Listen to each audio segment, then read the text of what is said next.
What's up guys, it's Manga Time once again. I'm here to bring you my review of Bleach 629, Gate of the Sun.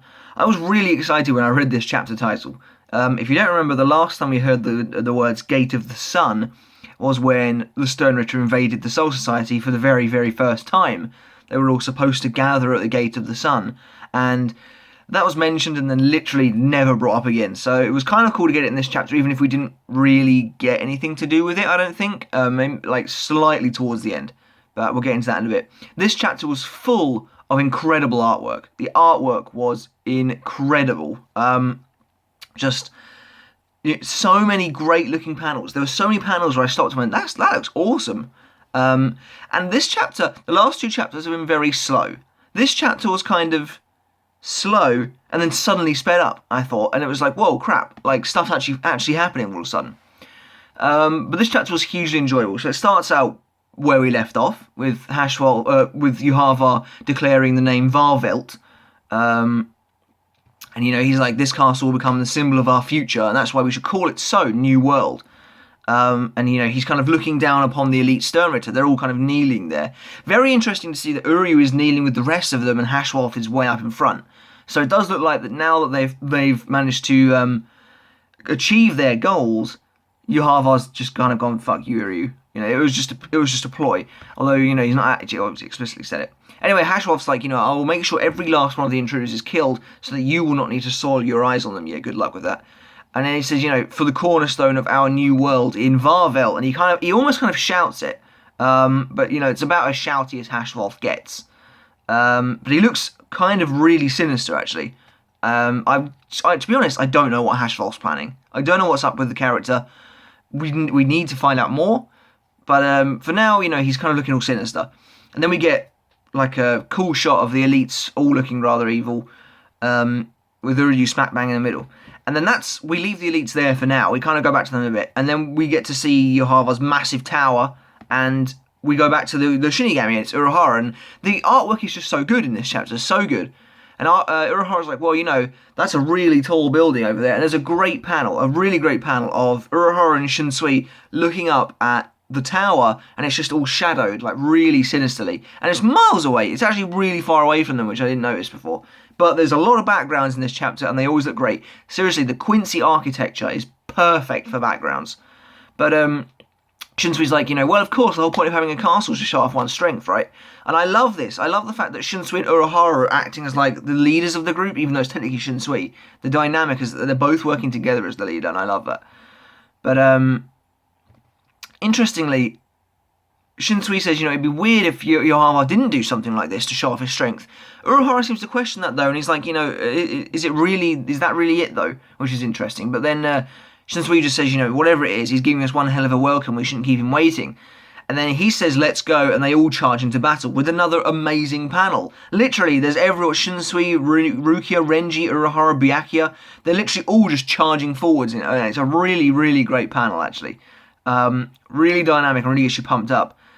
So then we get to see kind of shots of everyone kind of running, and I love that Omaida and Hachi are in the same panel, because that's such a nice callback to their fight against Barragan, even though they don't say anything. But Urahara is suddenly like, where's Captain Kurotsuchi? And everyone's like, oh, wait a minute, where is Captain Kurotsuchi? And then we get this really amazing panel of the area, and it's all like, quite far out, and we get to see that Mayuri's actually arriving on a separate area through the door, and he's kind of planning to like move around and shift around and keep closing the doors and opening them so that he goes unnoticed. But basically his research is the most important thing to him, rather than getting to the Soul King's palace. What he's researching, I'm not entirely sure. I think that Mayuri going off like this could be the prelude to him dying. I definitely think him going off on his own isn't good news for him, but we'll see. However, as he says, my research is the most important thing to me, Kenpachi suddenly appears behind him and he's like, yeah, I bet. And Mayuri's face is absolutely brilliant. It's just gold. he just looks like so shocked. And I got a good laugh out of that, I have to be honest. He looks so shocked by Kenpachi being there, and he's like, damn it, Zaraki, what are you doing here? So basically he's blown his whole plan. Apparently Zaraki went to the toilet, and when he got back, no one was there at the doors again. And apparently all of the 11th Division go to the toilet at the same time, and Hanataro went as well, so that was kind of interesting. But and it was funny because Hanataro is like crying his eyes out because he has to be with the 11th Division now, which I think is quite funny. But Kenpachi's like, but it's a good thing that we did this, because now that we've moved away from the group, we won't cut anyone up by accident. You can go all out. And then he says to Mayuri, oh, but you might get cut accidentally, but you're not the type to die so easily, so that's alright. And Mayuri's like, oh yeah, that's true. Us moving on our own means we can weed out the irritating more easily. And I like this because it kind of is like a callback to their rather testy relationship that they had going on in the Soul Society arc. Because I think Kenpachi has a go at Mayuri in the meeting, and then they have an argument again when Mayuri tries to get the information out of Ikkaku. Maybe they talk in the Orenka arc, but I honestly can't really remember. But anyway, yeah, they square off a bit, and it's quite funny because Yhwach and Ikkaku are just like, let's just leave them behind, which I think is quite funny. They're quite an uncharacteristically ambivalent attitude towards Kenpachi. But Hanataro's like, turns around to Nemu and he's like, what do you think? And Nemu's just like, no comment. I do like seeing Hanataro incredibly depressed like this. It's funny.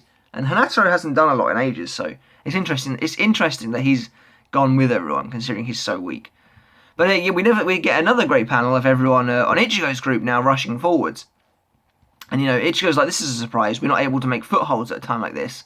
And they kind of waste the page a little bit on this. It's kind of funny, but basically we find out that Ichigo made exactly the same mistake as Yushiro did last chapter, where he tried to jump over the side and fell off, and apparently can't. So basically, all this is serving to tell us is that the handicap of the Shinigami being able to fly has been taken away. So everyone should be fighting on the ground, and hopefully, like using the scenery and weaving amongst the battleground and stuff like that. But Yoruichi apparently knows what happened to Yushiro. I don't know how, but yeah. So basically, she's like, I guess you and Yushiro are on the same wavelength. And Ichigo's like, I can't tell if that was a praise or an insult. And Yoruichi's like, why would you think that's praise? I think that's kind of funny. Anyway, Chad's getting down to business there, and he's like, we should meet up with the Gotei, because now that we've lost the element of surprise, we need to stay together as a group. Grimjo doesn't agree with this, however, and he's rushing off on his own. Grimjo's, that's a waste of time. And Grimjo sounds oddly compassionate in this bit. He's like, it'll make our movements easier to read if we meet up with everyone else, and you're only asking for more dead people that way, which I think is interesting. I don't know why he'd care, but well, I do, because he's changed, I suppose.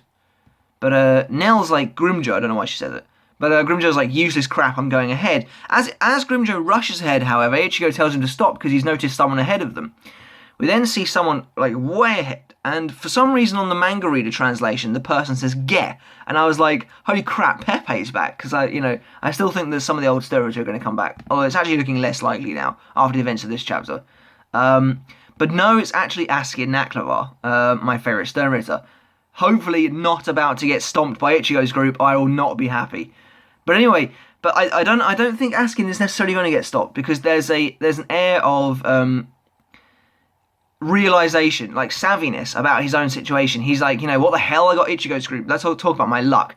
He knows he's in a bad place right now, and that tends to, in my opinion, fare better than people who get overconfident. Askin's quite genre savvy as a character. He doesn't tend to conform to a lot of the genre cliches. He conforms to some of them, like when he was fighting Oetsu and he decided to tell him everything about his ability. But Askin, as a character, tends to know when to get the hell out of somewhere.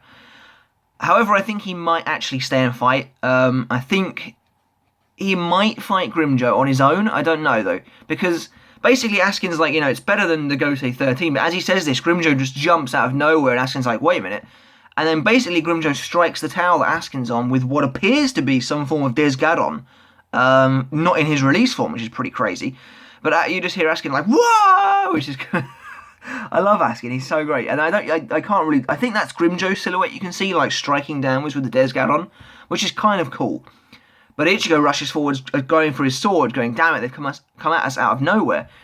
If it's literally everyone in Ichigo's group against Askin, then Askin is in trouble. No matter his ability being that he's harder to kill than normal, and the fact that he's got the death-dealing power as well. Even still, though, he is in so much trouble. It could either be a couple of things. Grimjo decides to take Askin on his own, and says, everyone go ahead and I'll fight this guy, in which case I don't think Grimjo can win that.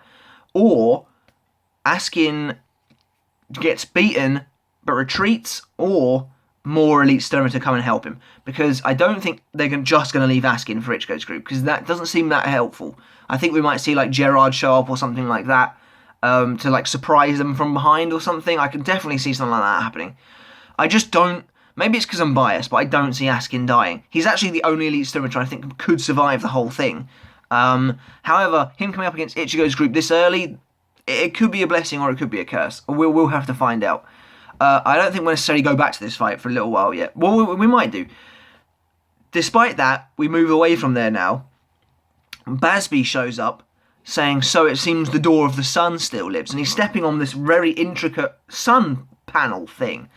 And apparently that's it. I mean, maybe it's like a teleporter, but I honestly have no idea. Now that I think about it, I might have an idea what the door of the sun is. Obviously, the Quincy's used to live in the shadow, and they have to move around in the shadow. But if there is... Actually, that doesn't make much sense. I was going to say that maybe the door of the sun basically just is loads of... like a light beam shoots out, and then it creates a shadow for them to disappear into, to reappear in the Soul Society. But if they already live in the shadow, that doesn't make up... Oh, I don't care. But we don't know what the door of the sun is. Bazz-B is apparently stepping on the door of the sun, despite the fact that he's then shown on the edge of a building overlooking Silbern, which is a little bit weird, but we'll give them the benefit of the doubt. Hopefully Kuba actually goes into the Gate of the Sun a little bit next week, but incredible page. There's just a whole page spread of Bazz-B, Lil Toto, and Giselle looking down on Silbern. It's just a really awesome page. And Lil Toto's like, basically she says it might be a little bit hard to navigate now the town's changed, but it looks like we've made it pretty close to the Quincy's. I don't know why she says that, because literally they've gone through the entire town and made it all the way to Silbern, but Bazz-B's like, we'll put an end to this on our own, both Yhwach and Haschwalth. Now, I think it's interesting that the chapter ends with Haschwalth and he's looking rather ominous. I think that maybe means they're going to try and take Haschwalth on and just get annihilated, but, or it means they're aware that there's some kind of ulterior motive going on with Haschwalth. Not entirely sure. I'm not entirely sure what the end of the chapter means. But it's ominous and it's sinister and I love it. So, yeah, we could see Bazz-B, Lil Toto and Giselle trying to take on Haschwalth and possibly losing, or it could have something to do with the whole Ryu situation. Bazz-B meeting up with Haschwalth and being like, what are you doing? That'd be interesting, but yeah, that's it for this week's chapter, guys. I honestly think it's going to be, well, we could get 2 elites versus Ichigo's group, 2 elites versus the Gotei, and then 1 finding Mayuri's lot. If 1 finds Mayuri's lot, I think it's going to be Uryu. Because I think Uryu's going to kill Mayuri. I think it could happen. But I think Askin's going to be joined by like Gerard or someone like that. Or it will be Askin versus Grimjo, which would be an interesting matchup that I didn't see coming.